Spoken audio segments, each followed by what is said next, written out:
On the weekend before Xavier's birthday, I took a solo train trip to Moonfall Bay, the small town mentioned in the letter.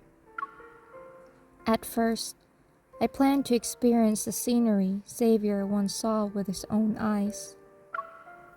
But against all odds, I, with the help of the locals, successfully located the time post office mentioned in the letter that was closing down back then. It actually reopened recently. An employee walks out from the back room, probably because they heard the door being pushed. Are you here to send a letter? I nod and take the paper and pen he offers. I wonder if Xavier walked into the post office on a sunny day just like today.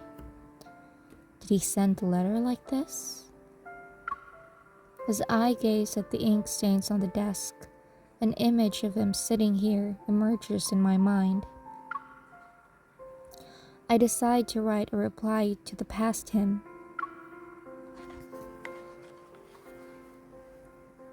Before I realize it, the setting sun casts its gentle rays through the old window. It bathes the letter I had finished writing in its warm glow. I fold the paper into thirds before tucking it into the envelope. With colored markers, I draw a personalized postage stamp for him in the bottom right corner of the envelope. You haven't filled in the address yet. When I give the envelope to the employee, he glances at the empty address field.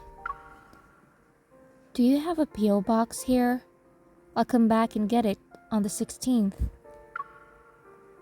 After putting the key, its surface engraved with the word time, into my pocket, I leave the post office, engulfed in the golden light of the setting sun. Huh?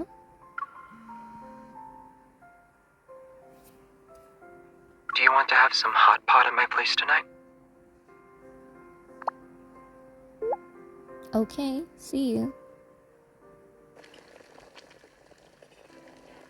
As I pick up a meatball from the hot pot, I sneak a glance at Xavier. He's wholeheartedly engrossed in his meal. Where did you go today? How did you know I wasn't at home? I found a really interesting comic today and was wondering if you wanted to read it on the 16th. I knocked on your door, but no one answered. He's actually taking it seriously. Does he not think staying at home and reading is a bit underwhelming for his birthday? I look at his face, and for some reason, I think about the letter and the photo on his hunter's license. Why are you looking at me like that? He speaks with his mouth full of meatballs, his cheeks puffed out.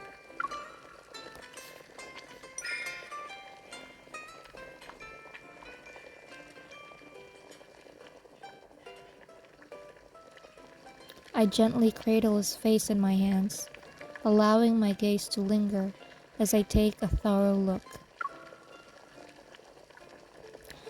How long ago was that license made?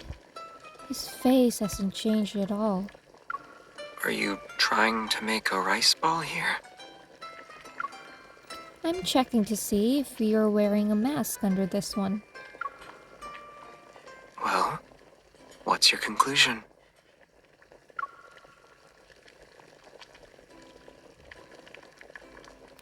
Touching your face is nice. It's like a soft pom-pom.